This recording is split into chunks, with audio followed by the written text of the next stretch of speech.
William Shakespeare lived around 400 years ago, yet his works continue to be read and dramatized by people around the world. Shakespeare is best known for his sonnets and plays. As You Like It is one of Shakespeare's most enacted comedies. The Seven Ages is an excerpt from this play. As You Like It is believed to be set in France. It features several characters and depicts a variety of themes such as rivalry, the thrill of love, the phases of human life, intrigue, and the differences between urban and rural life. The Seven Ages is a monologue by a character named Jacques. It occurs in Act 2, Scene 7 of the play. The Seven Ages is one of Shakespeare's most widely quoted speeches.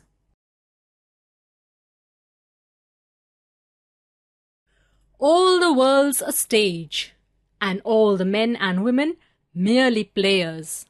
They have their exits and their entrances. And one man in his time plays many parts, his acts being 7 ages. At first the infant, mewling and puking in the nurse's arms, and then the whining schoolboy, with his satchel and shining morning face, creeping like snail, unwillingly to school. And then the lover, sighing like furnace, with a woeful ballad made to his mistress's eyebrow. Then a soldier, full of strange oaths, and bearded like the pard, jealous in honour, and sudden and quick in quarrel, seeking the bubble reputation, even in the cannon's mouth.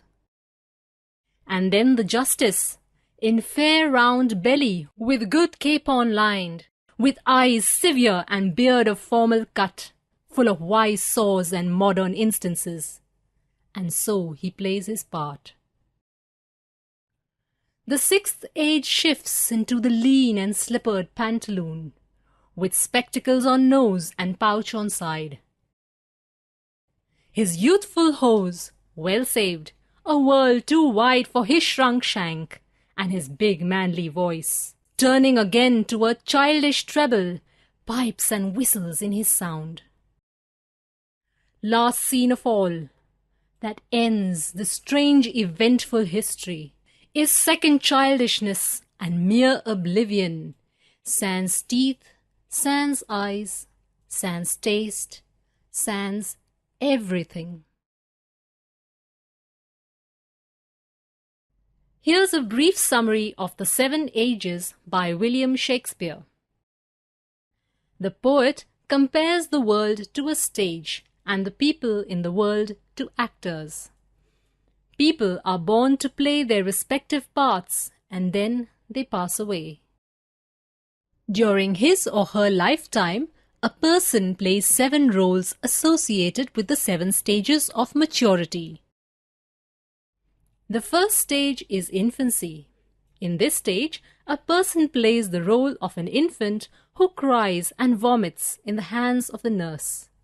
He is dependent on others for his physical well-being. The second stage is childhood. The infant has now grown into a young child who goes to school rather reluctantly. Perhaps he is unwilling to leave the protected environment of his home, or perhaps he is unhappy with the various disciplining forces of life. The third stage is adolescence or early youth. The person now plays the role of a lover and writes poems to his beloved. The fourth stage is youth or early adulthood. The person plays the role of a soldier. He is bearded and agile like a pard, which is an abbreviation of the word leopard. He picks fights easily and seeks fame, however short-lived it may be. He is at the peak of his physical strength and courage. He is even ready to put his life at risk to make a reputation for himself. The fifth stage is middle age. The fit and rash young man becomes a pot-bellied and mature man. He is now familiar with the ways of the world and reaches a position of influence in society. He plays the role of a judge and passes judgment on various aspects of life. The sixth stage is old age and marks the decline of a person. He loses weight and his skin begins to sag. His eyesight turns poor. His deep masculine voice starts to sound thin and high-pitched. The seventh stage is that of extreme old age. This stage is compared to second childhood, as the person is dependent on others just like a child. This is the final phase of a person's life. He becomes forgetful and loses his ability to see, hear, and taste. Eventually, he dies. The poem uses the analogy of an actor on stage to depict the 7 phases of a person's life from birth to death. The poem is about the cycle of life. From birth to death, a person goes through several stages. At first the infant, then the whining schoolboy, then the lover, next a soldier, then the justice, then the lean and slippered pantaloon, and the last scene of all, the second childishness of man. The poem talks about the physical changes a person goes through in his life. The infant cradled in the nurse's arms, the soldier who is bearded and agile like a pard, the justice in fair round belly, the shrunk old man with his big manly voice, turning again toward childish treble, and finally a man on his deathbed, with none of his 5 senses functioning, sans teeth, sans eyes, sans taste, sans everything. The poem also traces the psychological changes of a person as he grows old. He is an emotional lover, sighing like a furnace, a rash soldier full of strange oaths, who then transforms into a mature and worldly wise justice, full of wise saws and modern instances. Then, in his old age, his mental faculties deteriorate, and he suffers from loss of memory or oblivion. In a way, the poem is also about mortality. Let's take the line, "They have their exits and their entrances." Entrances refer to birth and exits refer to death. Later on, Shakespeare states that one man in his lifetime plays many parts, his acts being 7 ages. These lines emphasize that a person's life is limited to 7 phases, and at the end of the 7th stage, a man slips into mere oblivion, sans everything. In other words, a person passes away. The poem is centered around the metaphor that the world is a stage. All the world's a stage, and all the men and women merely players. They have their exits and their entrances, and one man in his time plays many parts, his acts being 7 ages.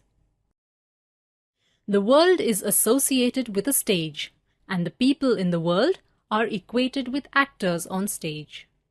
Just like actors have their entrances and exits, people are born and eventually die. Actors are controlled by the director. In the same way, the people in this world are directed and controlled by their destiny.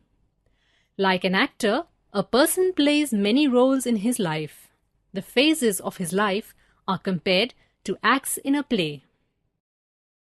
Shakespeare has used similes in the poem. Unwilling to go to school, the boy is described as creeping like a snail. The lover is shown sighing like furnace. The soldier is bearded like the pard. Alliterations are also used in the poem. For example, the sound of P is repeated in plays and part. W is repeated in well, world, and wide, and sh is repeated in shrunk, shank.